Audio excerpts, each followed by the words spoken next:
Good morning, Myrtle Beach. You are at the right place at the right time. Thank you for joining us again this week. We are here to help you with money, finance, and investing.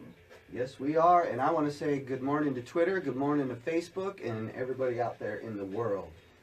Why do you just say hello to Myrtle Beach? We got the world watching us. I just noticed on Facebook that a guy, I think was from Russia, just chimed in. Beautiful. Right. Could be Greece, but I think it was Russia. Okay, so good morning to all who are listening to the Sid and Julie in the universe.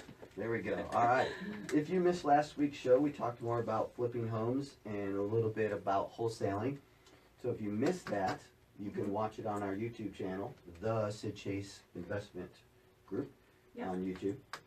All right. So what's going on in the news this week? Well, the home builders' confidence hit an 8-month high in November. That's good. That's us. That's you. That's me. Well, I can't swing a hammer. No, so you're not allowed. we all know that. Right. So that's the good news. Yes. Building, building, building. They're building everywhere, except for I went up to Winston-Salem, North Carolina this past week to meet with some lawyers on another project that I'm working on, and that town is almost as dead as a doornail. Really? Yeah, not much is happening up there. So, but Winston is, in our world, is a 6-tier city. So they're going to take a little bit more. I think I saw one construction going on. Really? One development is what I should say. One development. Okay, so a development. So one development is going on up there. But you know, so for those of you who live in that area, that possibly will be an up and coming area that you might want to get involved in. Right. Right? Okay. National mortgage delinquency rates continue to fall. That's good. They're down what? 0.6% year over year. In August. Right. Now, so what does that mean to you? If you're a flipper, you're about to be out of business. Yeah. Right. Because people are just not faltering anymore. Yep. That list is getting shorter and shorter, right? That's why we're not flipping houses right now. Yep. We are building houses and selling spec homes as flips, basically, even though they're not really flips. We're flipping the land that we're purchasing. Yes. Right. Okay. Foreclosure inventory was also down 0.3% year over year. And where were we yesterday? Well, we were a lot of places yesterday, but one place in particular where we saw the gator. Barefoot Landing. And Barefoot Landing's got some new construction going on up there. They're bulldozing down, demoing down all the older shop buildings there up on the intercoastal side. I'm excited about Lulu's coming in. Lulu's is coming in. The new marina is coming in. We know Lulu. That's right. Yep, we do. And so that's going to be great. She's going to have a lot of big hitters coming. Yes. Yep.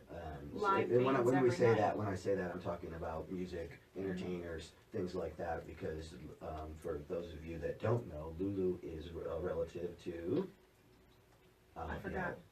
Jimmy Buffett. Yes, that's right. Jimmy Buffett. Yep. My cousin Kelly plays in the Lulu's in Alabama. Yep. Exactly. Yep. And Kelly can play some tunes. Yes, he can definitely play some tunes. And he can sing. Yes, he can. He's very good. Very good. All right. So that's about it. Because we got a great show. We got 3 people we're going to interview today. Yep. And I'm the master interviewer today. Woohoo! So, because you are one of those 3. Yes, I am. This is going to be fun because I did not preload the questions to Julie. So Julie does not have the same questions that the other 2 have. Oh, whatever. All right, we're going to go to a short break, my friend Dave, and we'll come back and introduce. All right. Thanks, everybody.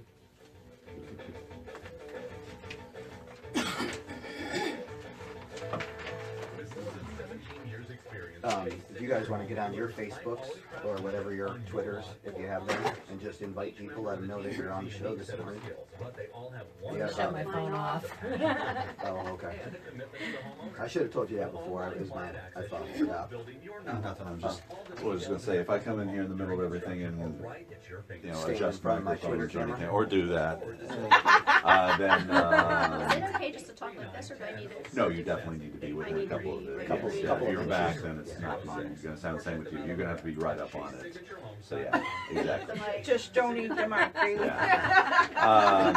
Just with 4 mics open in this room, the sound gets a little funky potentially if everybody's not right on their mics. So. Okay.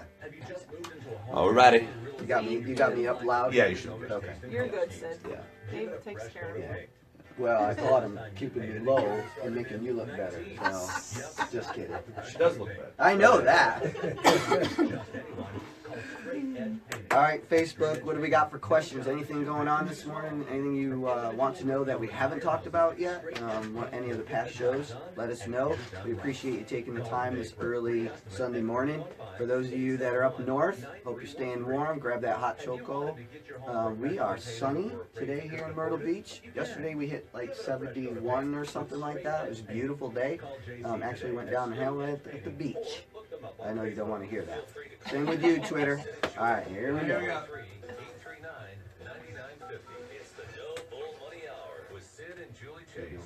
Welcome back. Yes, welcome back, everybody. Thank you for hanging around and coming back and listening to us. We'll do a quick Sid Chase Investment Group promo here.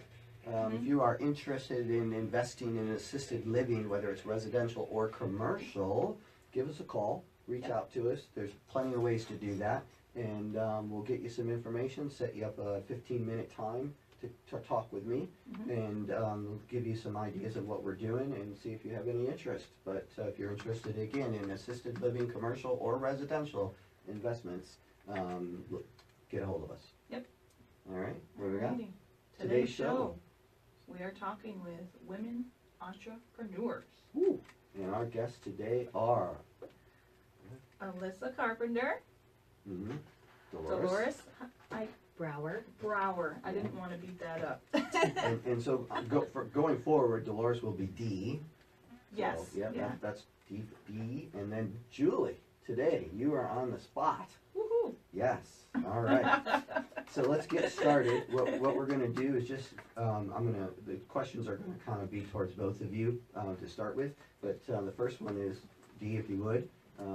Just kind of say who you are again, and then let us know where you're from originally.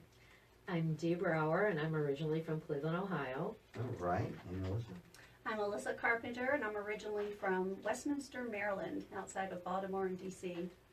Ooh. Julie? And of course, Julie Chase, and I'm from a little town called Wolcott, New York. Wolcott? Wolcott. That's on the other side of the Don't go tracks, there. folks. All right, so let's get started. So, Dee, how did you get started as an entrepreneur? Oh, well, I came from a working class family, and my family was really instilled in us really good work ethics and good habits, and really made sure that we understood the value of work. So from there, I had a career, had many different careers, and was into many different businesses and things of that nature. Okay. So I, kind of grew up in that atmosphere. So were your parents yes. entrepreneurial also? No, my parents weren't entrepreneurs. So they had like 9 to 5ers or something? Yeah, my dad was a railroad train yard master. My mom was a dietitian for a hospital, and so they were your average Standard. blue collar working class family. Okay. All right. And how about you, Julie? Yeah, I came from a working class family. Entrepreneur was, nothing in my limelight. I was gonna go to college and, join the workforce myself was my plan originally until I met my husband Sydney here, and that's where mine stemmed from. All right. The And desire. Alissa? It must be a common thread. Sounds like we have a lot in common. I really think back to when I was about 5 or 6, and I would go visit my great-grandfather in Florida. And I know now that what he was doing was just to keep me out of the adult conversation, but he would throw quarters out in the yard. He would just chuck them out there, and I would spend hours upon hours hunting down these quarters. And through that, I realized that if I worked hard and I stayed persistent, I would get what I wanted. And that became a common thread throughout my life. So like Dee and Julie, I've had many businesses over the years. My career was as a teacher. I was an early childhood education teacher. But I only did that for about 2 years, and quickly found my passion in working with people and training them in sales and having businesses myself. Look, you mean spending time with people who actually listened? Yeah, exactly. Yes. And not raise their hand, go, The "Miss children Alyssa, listened. Miss Alyssa, Miss Alyssa." I The get children that. listened better than the parents, I Right, think. right. And sometimes I'm sure they do. Right. So, Julie, what was your first business? Your very first business? Very first business, That well, I know it was a lot of it is we. well, but- it is a lot of we. Right. We bought your mom's antique business. Right. That was right after we came back from our honeymoon. Yes. Right. Yeah. That was our first business, was the antique business, and it just kind of grew from there. Okay. All right. And then what about right now? What's your? I know you have a lot in the. I have in a the lot of frying pan, hats. But what's the main My one that title you're running is now? the glue. Mhm. So She's actually had that title for probably about 18 years. our friend Maybe Chuck even longer. Standish gave that to Yeah, me. Chuck Standish, one of our investors, gave her that title The many glue. years ago because he quickly realized that I was not me. So, I build homes. All right. I'm a BIC, a what? a broker in charge. Oh, okay. Real estate Broker in company. charge of what? Real estate company. Oh, okay. So Yes. not a real estate agency. Yes. Not a broker for like stocks or Right, anything. right. Okay. Yeah. Just want to double check Yeah. that. Okay. Yeah. And Alyssa, I am a realtor. what was your first one So- though? Oh, my very first one. My very first one was when I was teaching. I had my first child and wanted to stay home, so I quickly needed to find something to do to make some extra money, and started with home sales, like the little home party plans. Oh. And I was selling candles, schlepping candles, making great money, and quickly just started to help other people do the same thing. And I quickly became a leader in that company. Okay. And we were selling millions of dollars a year in candles as a group. Wow. And I did that for about 14 years. Oh. And then, Oh my then I goodness. took a break and had more children. And what is it you're doing now? So right now I have many hats like Julie. I am a realtor. I also help my husband and work with him in his company, Carpenter Construction, and I'm kind of the glue of that. And That is true. That is true. I've known that couple for a while now. And, I hate to say it to you, brother Ron, but you're in the same boat that I'm in, brother. and my husband can swing a hammer, Sid. Yeah, That's that the is difference. true. That's Right. the difference. Yeah. Um, Yeah. But I handle the people end of things. I really enjoy working with the customers and our clients. And I'm about to help the Sid Chase Group get some amazing merchandise out.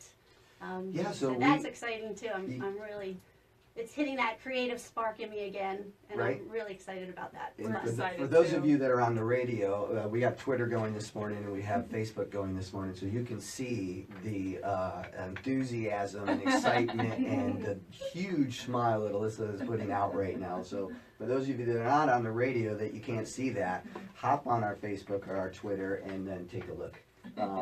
So it is going to be very exciting. We brought Alyssa on because of her past expertise, and she's going to be running our merchandising that we'll be selling and our training and sales teams too. So we're really excited I'm about excited. having her It'll be come on fun. board. We're excited too. Yeah. So Julie, No, you forgot D. no, I haven't. Okay. Why you keep coming back to me?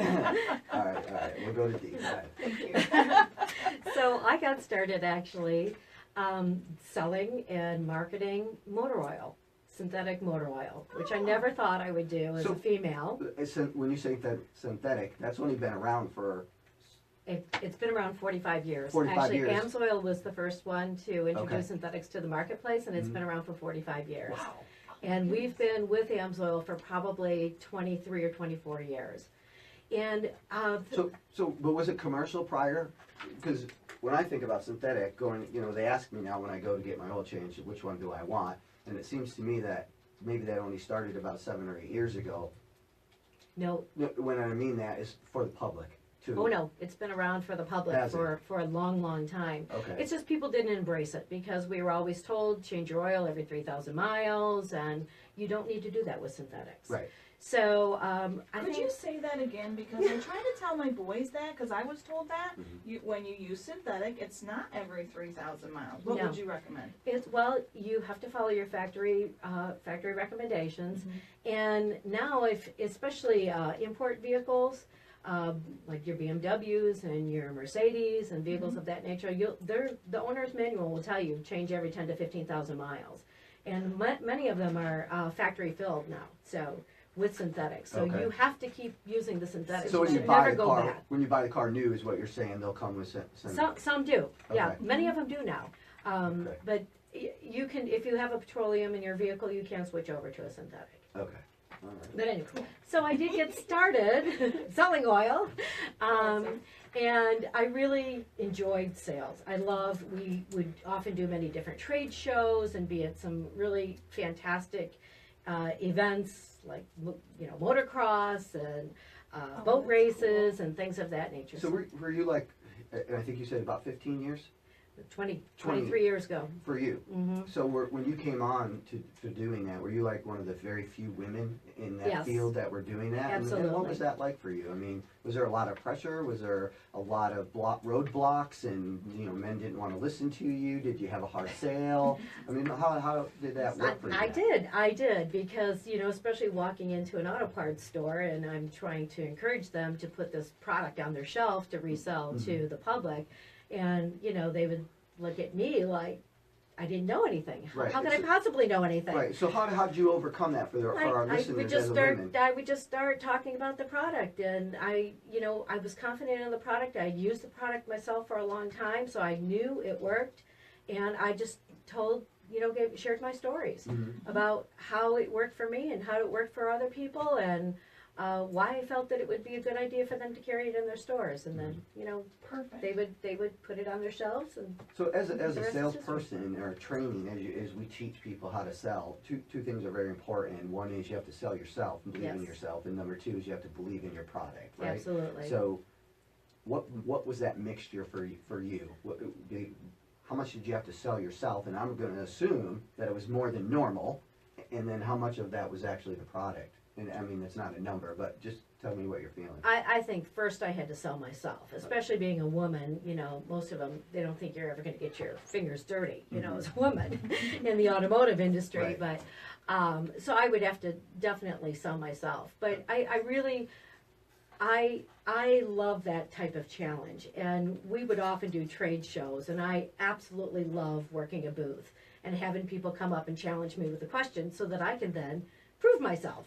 And I did, and it works. And I think you have to, like you said, you have to first totally believe in your product and then believe in yourself. And if you believe in those two things, you can sell anything. Right. That's right. How many no's did you get before you A got that lot, first tons yes? of them. I still do. I Right. still get them. But you know what? It doesn't matter. You're going to get a gazillion no's. Right. You got to be like Yeah. like a duck, and the water hits the back and let it roll right off. Right. Exactly. And then just keep exactly. going on to the exactly. next one. And Turtle shell. Right. Right. Right. So I'm going to skip Julie on that question because Julie, I know, really never had to. You had to sell yourself, but really Yeah. never a product until what now? Right. Until now, right? And Yeah, how and was I've that? got How a was great that for you? Well, I've got a great team around me that helps sell my product. And why do you have a team around you? Dig deep, because I know the answer. Because Julie's not the good salesperson. Julie's not a real people. Yeah, type I person. love my customers when I get to know them and I meet them. I'm good then, but when they first come in, that's not me. Right. That's my front So you're team. that They- vision person that Yes. knows the product, knows that it needs to be sold, knows how to teach other Yes. people to get that done, and so you surround yourself with the right type of people to sell Yes. that for you, Yes. right? And Yeah. and I know, and I'm helping you out a little bit here. And that's okay, honey.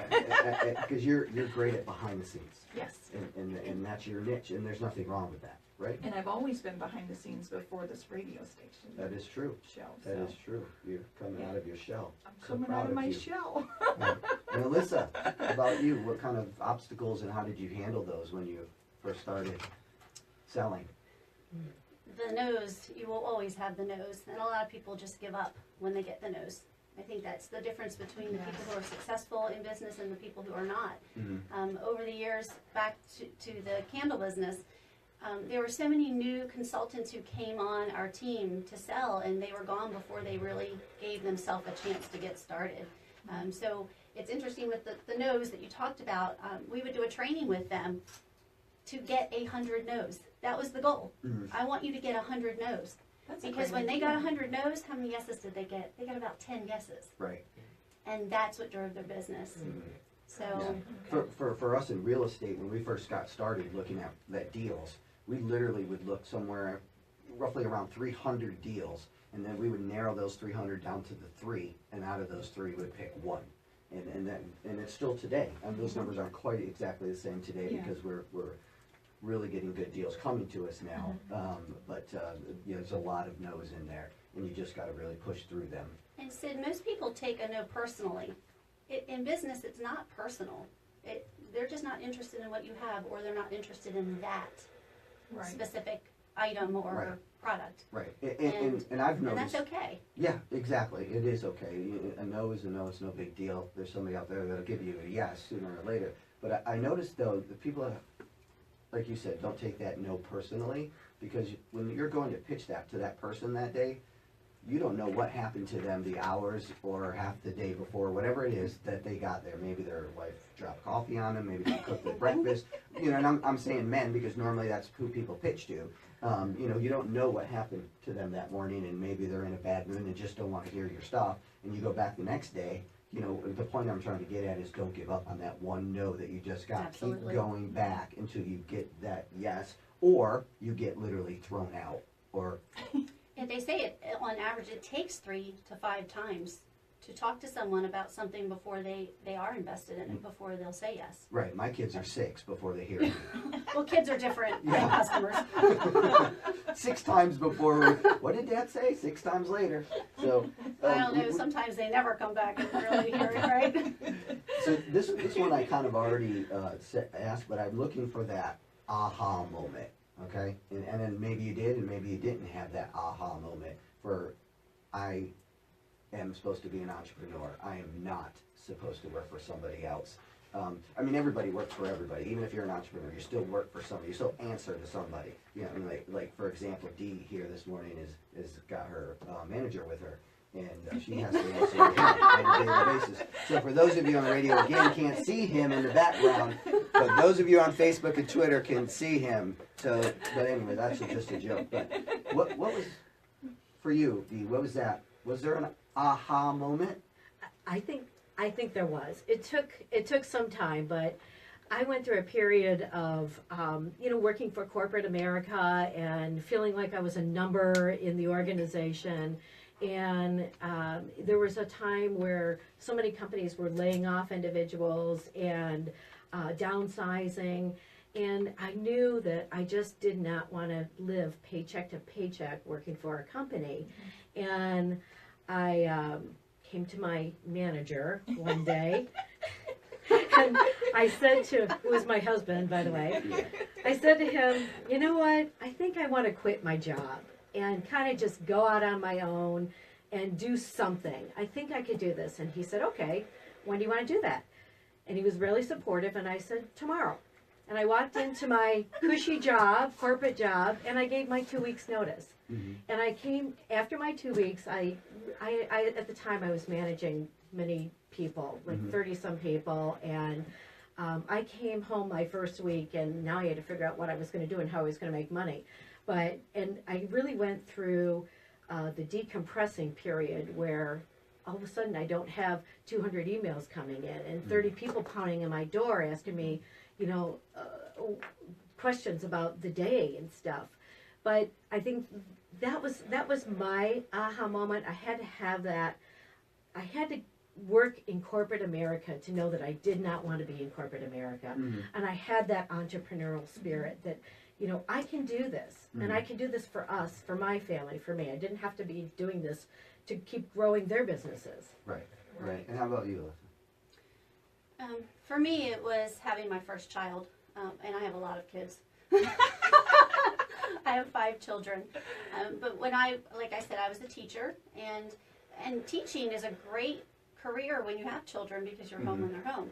But when that new little baby comes, I cried every day when I went to school to teach, leaving him home.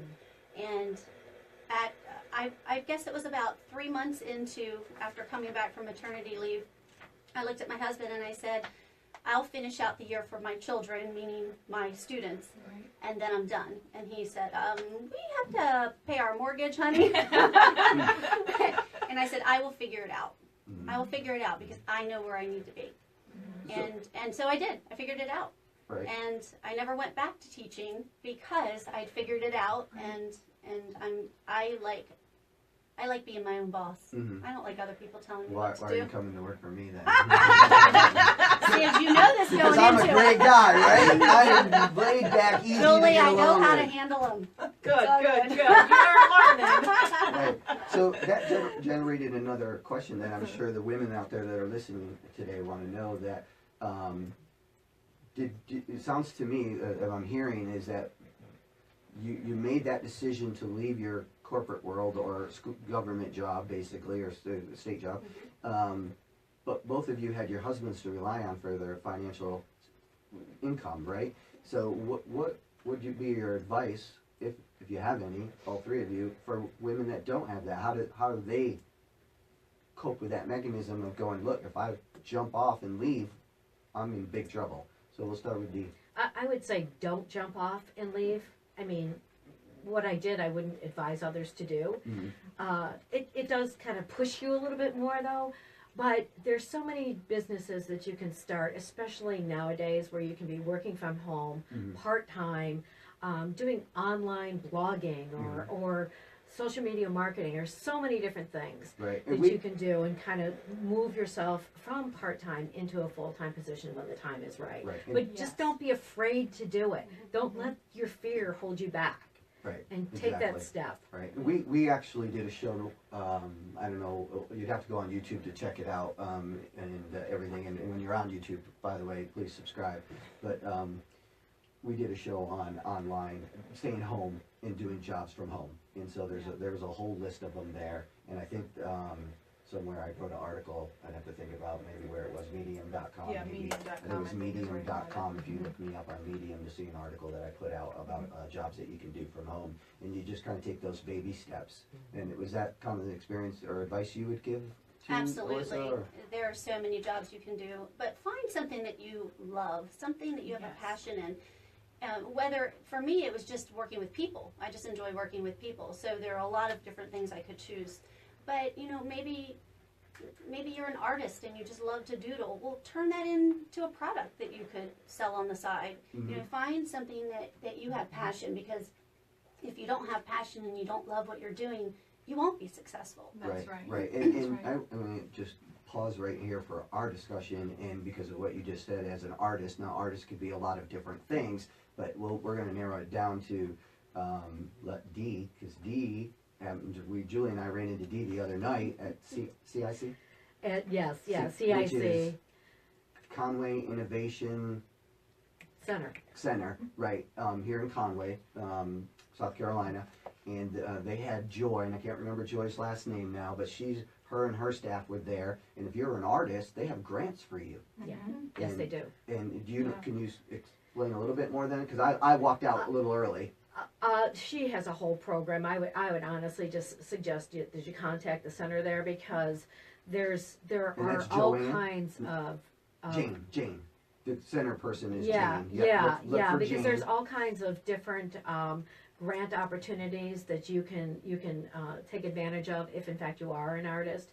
But I was there because I'm now working with Create Conway, and they have they're going to be putting little libraries around town and stuff. And That's so neat. yeah, it's going to be wonderful. I've seen it in so many other That's cities. those and they're like little they're boxes. free little right? free You give a book libraries. and take a book. Yep, Yes. exactly, Yep. exactly. Yeah, that's going to be really cool. But those for you that are out there that maybe have some type of artistic talent, Right. And need some and assistance. need some assistance, whether they help you with your business plan, they help you Exactly. with finding the money that you may need, and some of these are no paybacks.